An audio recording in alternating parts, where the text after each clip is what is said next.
Nossa Senhora apareceu para um jovem cientista alemão em 1223. Ele estava ajoelhado diante de sua imagem, dividido entre dois amores, a ciência que o fascinava e o sacerdócio que o chamava. A Virgem fez uma promessa estranha: eu te darei inteligência para estudar todas as ciências. Serás padre e cientista, mas quando ficares velho, virei buscar de volta o que te dei. Alberto aceitou. Tornou-se o homem mais sábio da Europa medieval. Comentou toda a obra de Aristóteles. Escreveu sobre botânica, zoologia, mineralogia, astronomia. Formou São Tomás de Aquino, o maior teólogo da história. Provou que fé e razão não se contradizem, mas caminham juntas. Aos 87 anos, sua memória começou a apagar. Nossa Senhora cumpriu sua palavra. Como um nobre que renunciou tudo, construiu os alicerces da ciência moderna. Se você gosta de histórias reais que mostram a grandeza da fé católica, deixe seu like agora. Isso ajuda mais pessoas a conhecerem esses tesouros da nossa igreja. Fique até o final. Esta história vai mudar como você enxerga a relação entre fé e ciência. Alberto de Bostad nasceu por volta do ano 1200, nas terras verdes da Suábia, no coração da Alemanha medieval. Filho de um conde a serviço do Sacro Império Romano, cresceu entre castelos de pedra, banquetes nobres e o tilintar de espadas nos pátios de treinamento. Mas Alberto era diferente. Enquanto seus irmãos brincavam de guerra e caça, ele passava horas no jardim do castelo. Ajoelhava-se diante das flores silvestres, observava as abelhas construindo favos com geometria perfeita, plantava sementes e anotava como brotavam. Para ele, cada criatura era um livro aberto onde se lia a sabedoria de Deus. Sua mãe notou esse domingo. Levava o menino à igreja paroquial, onde Alberto aprendia a rezar com devoção. Os padres ficavam admirados. Aquele garoto nobre memorizava as escrituras com facilidade assombrosa e fazia perguntas profundas sobre Deus e a criação. Aos 15 anos, seus pais o enviaram para a Universidade de Pádua, na Itália. Era o maior centro de ciências naturais da Europa medieval. Ali, longe da vigilância familiar, Alberto mergulhou no mundo novo: filosofia, física, botânica, astronomia. Descobriu os escritos de Aristóteles, o filósofo pagão que explicava a natureza com uma racionalidade impressionante. Mas quanto mais estudava, mais uma angústia crescia em seu peito. Alberto sentia um chamado para Deus, para o sacerdócio, para entregar sua vida inteira a Cristo. Mas tinha medo de que, tornando-se padre, tivesse que abandonar a ciência que tanto amava. Medo de que a igreja não compreendesse sua paixão por entender como Deus havia criado o mundo. Ele rezava todas as noites diante de uma imagem de Nossa Senhora. Pedia luz, pedia clareza. Até que numa noite de 1223, algo aconteceu. Alberto estava sozinho na capela. Ajoelhou-se, como sempre, diante da imagem da Virgem. Fechou os olhos, exausto de tanto pensar. De repente, uma voz suave encheu o silêncio. Alberto. Ele abriu os olhos. A imagem de Maria parecia irradiar luz. Ou seria impressão? O coração batia forte. Não temas.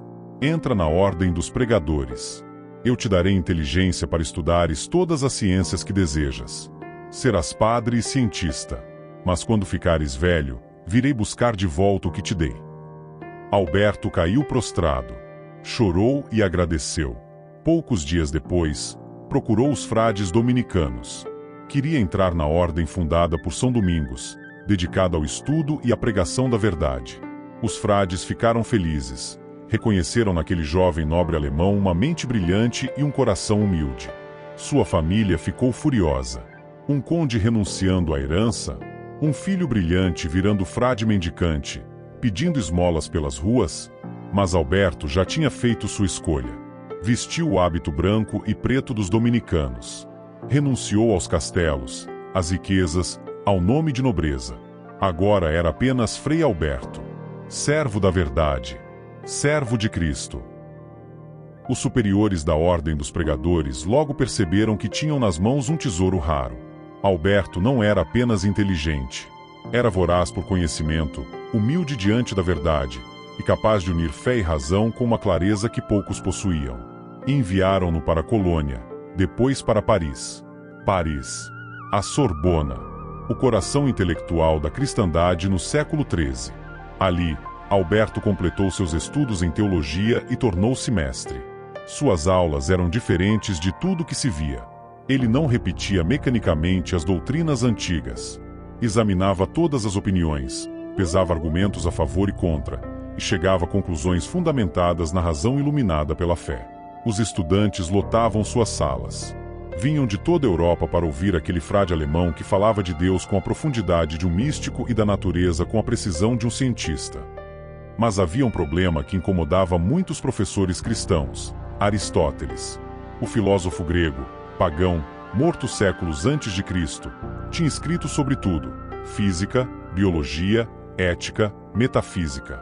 Suas obras estavam sendo traduzidas do árabe para o latim, chegando às universidades europeias. E causavam pânico entre teólogos conservadores. Como confiar num pagão, diziam alguns. Aristóteles não conhecia Cristo. Suas ideias vão contaminar a fé. Alberto pensava diferente. Ele estudava Aristóteles dia e noite. Lia, relia, anotava. E percebia algo extraordinário. Aquele homem, usando apenas a luz natural da razão, sem conhecer a revelação cristã, tinha enxergado verdades profundas sobre a criação de Deus. Se Deus é o autor da razão e da fé, pensava Alberto, então não pode haver contradição entre elas. Começou a escrever comentários gigantescos sobre as obras de Aristóteles. Página por página, separava o que era verdadeiro do que era erro. Mostrava como a filosofia pagã, purificada e cristianizada, podia ser uma ferramenta poderosa para compreender os mistérios de Deus. Foi nessa época, em 1245, que um jovem italiano chegou às suas aulas. Tomás de Aquino. Alto, corpulento, silencioso. Tinha uma aparência desajeitada, e os outros estudantes logo começaram a zombar dele. Boi mudo, chamavam. Esse não entende nada. Mas Alberto via diferente. Observava Tomás nas aulas. Notava como o jovem permanecia quieto, mas seus olhos brilhavam quando captavam uma ideia profunda. Percebia que, por trás daquele silêncio, havia uma inteligência descomunal, talvez a maior que já tinha visto. Um dia, os estudantes riram alto quando Tomás demorou a responder uma pergunta. Alberto bateu a mão na mesa. Silêncio. O mestre olhou para cada um deles. Vocês o chamam de boi mudo, mas eu vos digo, o dia virá em que os mugidos deste boi ecoarão por todo o mundo, ensinando a doutrina de Cristo com uma clareza que vocês jamais alcançarão. A sala ficou em silêncio. Tomás baixou os olhos, envergonhado. Mas Alberto se aproximou dele após a aula. Você tem um dom, disse o mestre. Não o desperdice por timidez. Deus te deu essa inteligência por um motivo. Daquele dia em diante, Alberto tomou Tomás como seu discípulo pessoal. Quando foi enviado para fundar uma escola em Colônia, levou o jovem italiano consigo. Ensinava-lhe tudo: filosofia, teologia, ciências naturais, método de estudo. Mas mais que isso, Alberto ensinava Tomás a ver o mundo com os olhos da fé.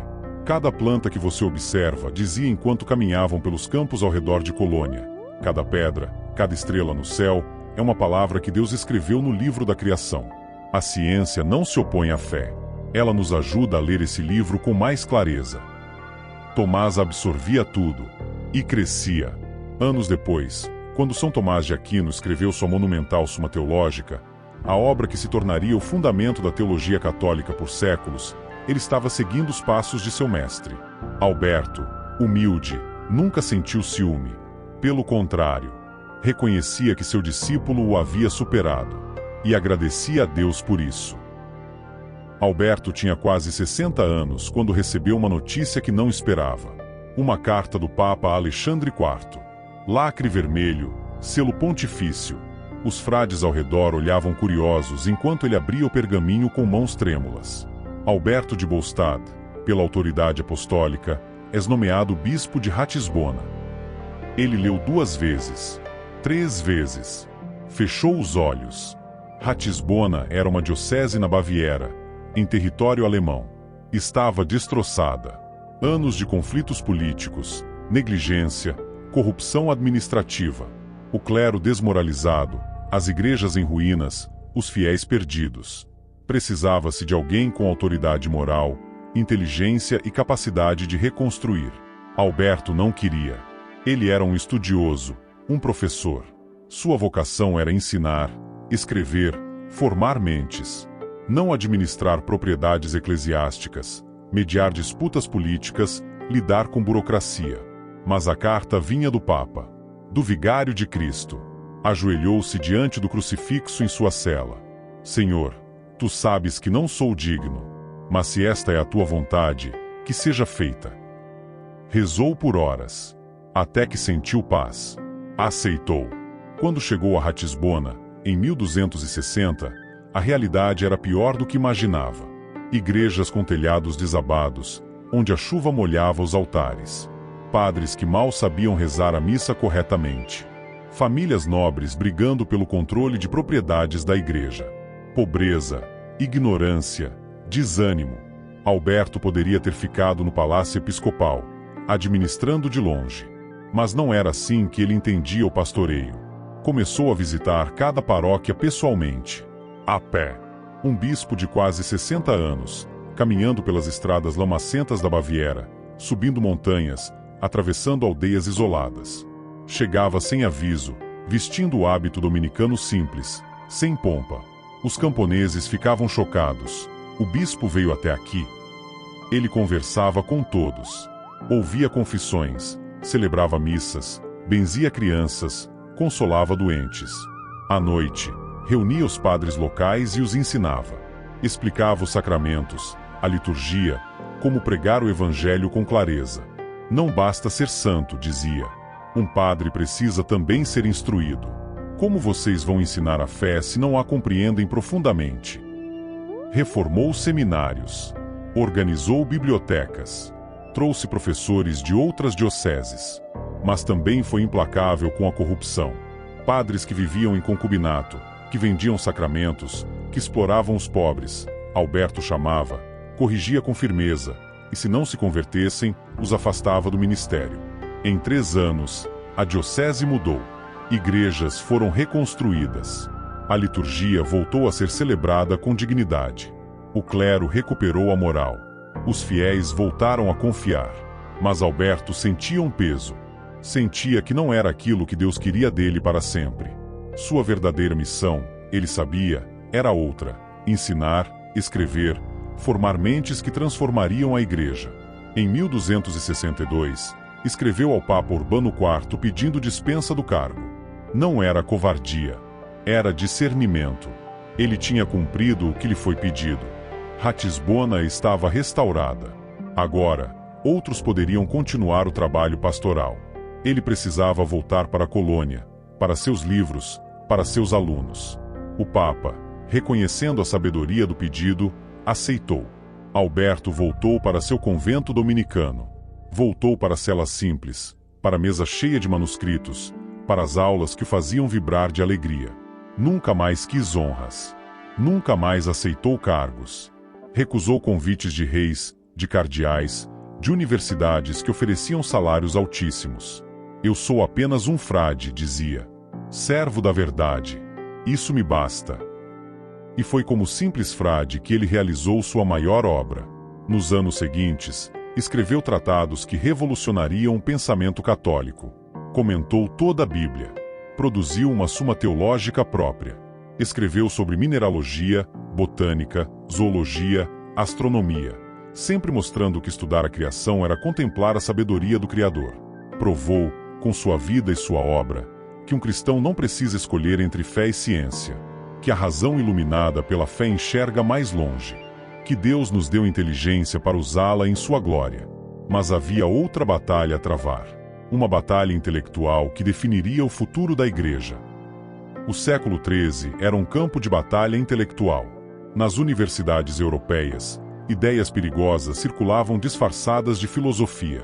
Heresias antigas ressurgiam com roupagens novas. E a maior ameaça vinha de uma corrente chamada averroísmo, uma interpretação radical de Aristóteles que separava completamente razão e fé. Os averroístas diziam: a razão tem sua verdade, a fé tem outra. Podem se contradizer. Não importa. Isso destruía tudo. Se razão e fé podem contradizer-se, então não existe verdade objetiva. Então a religião é apenas sentimento, ilusão, consolo para os fracos. E a ciência, desligada de Deus, torna-se um instrumento sem bússola moral. Alberto via o perigo. Via jovens brilhantes seduzidos por essas ideias, perdendo a fé enquanto achavam que estavam sendo intelectuais. E havia outro problema: heresias dualistas ressurgindo. Cátaros e albigenses, especialmente no sul da França, pregavam que a matéria era má, que o corpo era a prisão da alma, que Deus não tinha criado o mundo físico, um Deus mau havia feito isso. Portanto, casamento era pecado, ter filhos era perpetuar o mal, o corpo devia ser desprezado. Era uma negação total da criação. Alberto combateu essas heresias não com violência, mas com argumentos. Escreveu tratados mostrando que se Deus criou todas as coisas, então tudo é bom em sua essência. A matéria não é má. O corpo não é prisão. A sexualidade no matrimônio é santa. Ter filhos é cooperar com Deus na criação. Dizer que a matéria é má, escrevia, é blasfemar contra o Criador. É dizer que Deus fez algo ruim. Impossível. Participou de debates públicos. Viajou para confrontar pregadores hereges. Sempre com respeito, sempre com caridade, mas firme na verdade. Em 1270, recebeu um pedido urgente de seu amado discípulo. Tomás de Aquino estava em Paris, enfrentando ataques violentos de um professor chamado Siger de Brabante, que ensinava o averroísmo na universidade. Siger tinha seguidores influentes. Queria condenar as teses de Tomás. Alberto, já com 70 anos, estava em Colônia. Cansado. Sua saúde fraquejava. Mas não hesitou. Preparou suas coisas, pegou um livro de memórias que havia escrito especialmente para ajudar Tomás e viajou para Paris. Dias de viagem a cavalo, estradas difíceis, frio intenso. Chegou à Sorbona e pediu para falar. A sala ficou cheia. Todos queriam ver o lendário Alberto Magno defendendo seu discípulo. Ouvi dizer, começou Alberto com voz firme, que alguns aqui querem condenar as teses de Frei Tomás de Aquino. Olhou ao redor. Pois bem, antes de condenarem meu discípulo, terão que me condenar também. Porque tudo que ele ensina, aprendi com ele. E tudo que eu ensinei, aprendi da igreja e dos santos padres. Fez uma pausa. A verdade não se contradiz. Se Deus é o autor da razão e da fé, então ambas conduzem à mesma verdade. Aristóteles, um pagão, enxergou verdades pela luz natural da razão. Nós, cristãos, enxergamos mais, porque temos a luz sobrenatural da fé. Mas onde a razão é verdadeira, ela jamais contradiz a fé. Jamais. Debateu por horas. Respondeu a todas as objeções. Mostrou a coerência do pensamento de Tomás. No final, os acusadores recuaram. Tomás estava salvo. Por enquanto. Mas 4 anos depois, em 1274, Alberto recebeu a notícia que mais o devastou na vida. Tomás de Aquino havia morrido. Com apenas 49 anos, no auge de sua produção intelectual, a caminho do Concílio de Lyon, Tomás adoeceu e faleceu no mosteiro. Alberto chorou como não chorava há anos. Fechou-se em sua cela. Não quis falar com ninguém por dias. Senhor, orava entre lágrimas, por que levaste tão cedo aquele que poderia ter feito tanto mais? Mas aos poucos, a paz voltou. Alberto compreendeu. Tomás tinha cumprido sua missão. Deixara uma obra monumental. A Suma Teológica, os comentários bíblicos, os tratados filosóficos, tudo isso continuaria iluminando a igreja por séculos. E havia algo que Alberto ainda precisava fazer. Pouco depois da morte de Tomás, surgiram rumores de que algumas de suas teses seriam condenadas em Paris. Professores invejosos, que não conseguiram vencê-lo em vida, agora tentavam destruir sua memória. Alberto, aos 74 anos, doente, fraco, viajou novamente para Paris. Não permitirei, disse aos superiores da ordem, que manchem a memória do maior teólogo que a igreja já teve. Chegou a Paris. Defendeu Tomás mais uma vez.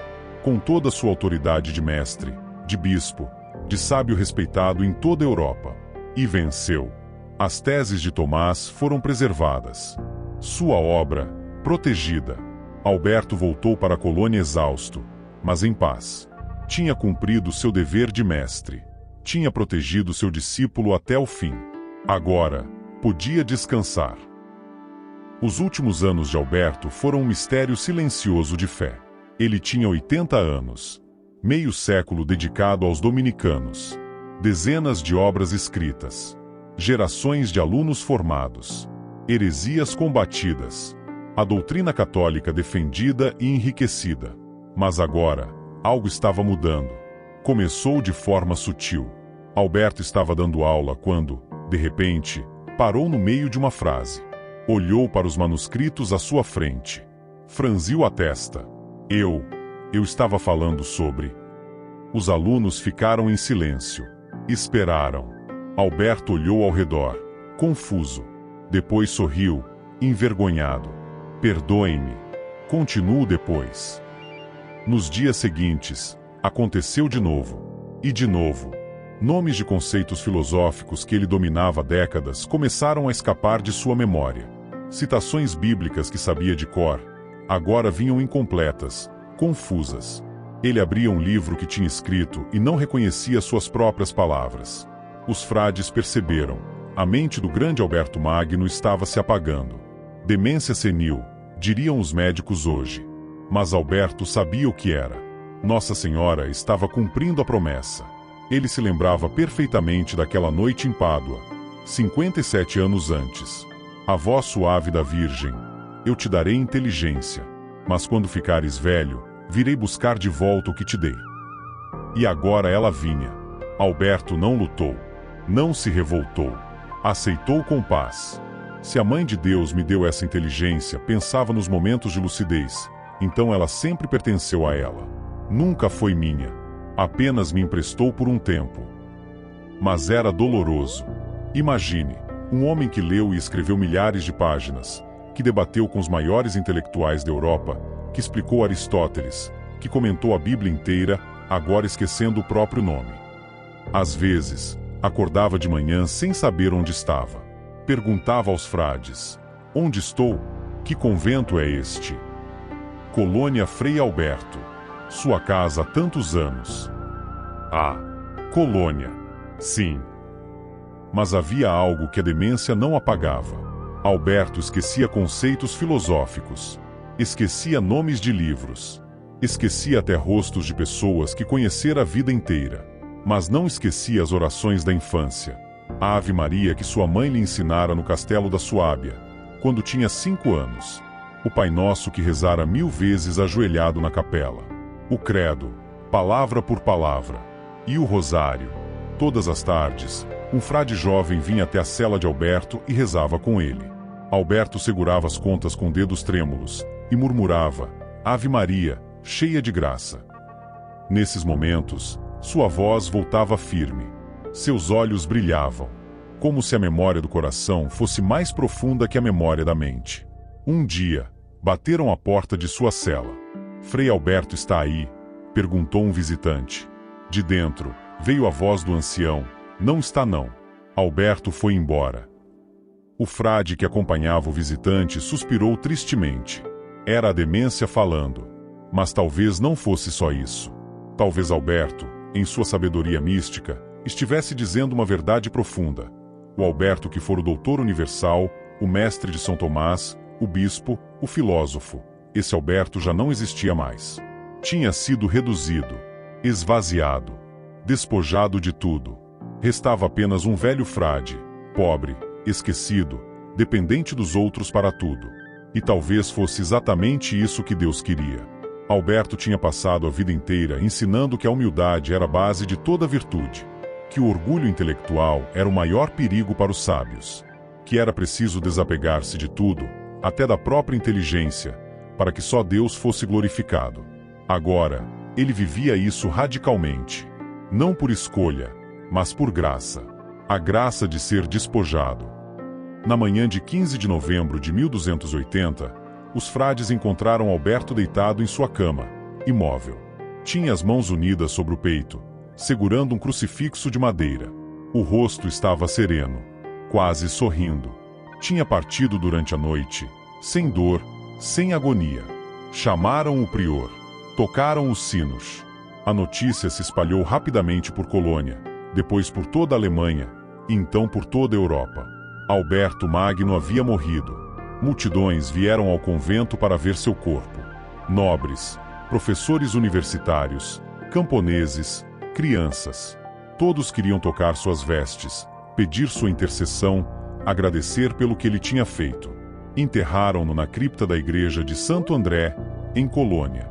Nos séculos seguintes, sua fama de santidade só cresceu. Milagres foram reportados. Curas, conversões, graças extraordinárias atribuídas à sua intercessão. Mas o maior milagre de Alberto não foram curas físicas. Foi ter provado, com sua vida inteira, que fé e razão não são inimigas. Que um cristão pode e deve usar a inteligência em toda a sua potência, sem medo, porque a verdade sempre leva a Deus. Foi ter formado São Tomás de Aquino, que mudaria a teologia para sempre. Foi ter sido santo sendo cientista, e cientista sendo santo. 700 anos depois, em 1931, o Papa Pio XI canonizou Alberto Magno. 2 anos depois, declarou-o doutor da Igreja. E em 1941, outro Papa, Pio XII, deu-lhe um título que resume tudo: patrono dos cientistas. A Igreja Católica, em pleno século XX, quando o mundo dizia que religião e ciência eram inimigas, escolheu um santo cientista como patrono de todos os pesquisadores do mundo. Foi uma mensagem profética. Hoje, mais do que nunca, precisamos de Alberto Magno. Vivemos numa época onde muitos acreditam que para ser inteligente é preciso abandonar a fé. Onde cientistas são pressionados a se declararem ateus. Onde jovens cristãos se sentem envergonhados de sua religião diante da ciência moderna. Mas Alberto Magno nos mostra outra coisa. Ele nos mostra que foi exatamente a fé católica que tornou a ciência possível. Porque só quando você acredita que Deus criou o universo com racionalidade, com leis constantes, com ordem inteligente, só então faz sentido estudar a natureza. Só então a ciência existe. Os pagãos não desenvolveram ciência porque achavam que trovões eram raiva de Zeus, que marés eram capricho de Netuno, que colheitas dependiam do humor de deuses imprevisíveis. Não há ciência onde não há leis constantes. Mas quando o cristianismo ensinou que o mar não é um deus, que o sol não é uma divindade, que a lua não é uma deusa, mas que são criaturas obedecendo às leis do Criador, então nasceu a ciência moderna. E Alberto Magno foi um dos pais dessa revolução. Ele passou a vida provando que cada planta, cada mineral, cada estrela no céu é uma palavra de Deus. Que estudar a criação é contemplar o Criador. Que usar a inteligência não é orgulho, mas obediência, porque foi Deus quem nos deu essa inteligência. E no final, quando Nossa Senhora veio buscar de volta o dom que havia dado, Alberto entregou tudo com paz. Porque tinha aprendido a lição mais profunda: nada é nosso. Tudo é de Deus. Até a nossa inteligência é emprestada. A verdadeira sabedoria não está em acumular conhecimento. Está em reconhecer que toda verdade vem de Deus e volta para Ele. Alberto Magno viveu isso. E nos deixou um legado que nunca envelhece.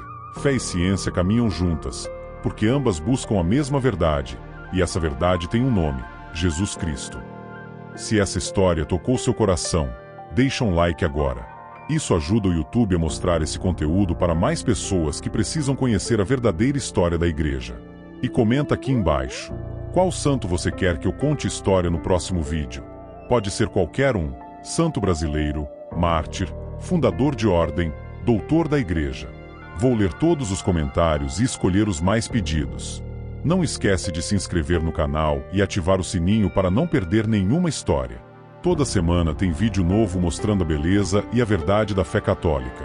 E compartilhe esse vídeo com aquele amigo, aquele parente, aquele colega que acha que fé e ciência se contradizem. Mostra para ele a história de Santo Alberto Magno. A Igreja tem respostas. A Igreja sempre teve. Só precisamos conhecer nossa própria história. Que Santo Alberto Magno interceda por todos nós. Que Nossa Senhora, que lhe deu e depois pediu de volta a inteligência, nos ensine a entregar tudo a Deus com a mesma confiança. E que nunca tenhamos medo de usar nossa mente para glorificar aquele que nos criou. Um abraço, fique com Deus, e até o próximo vídeo.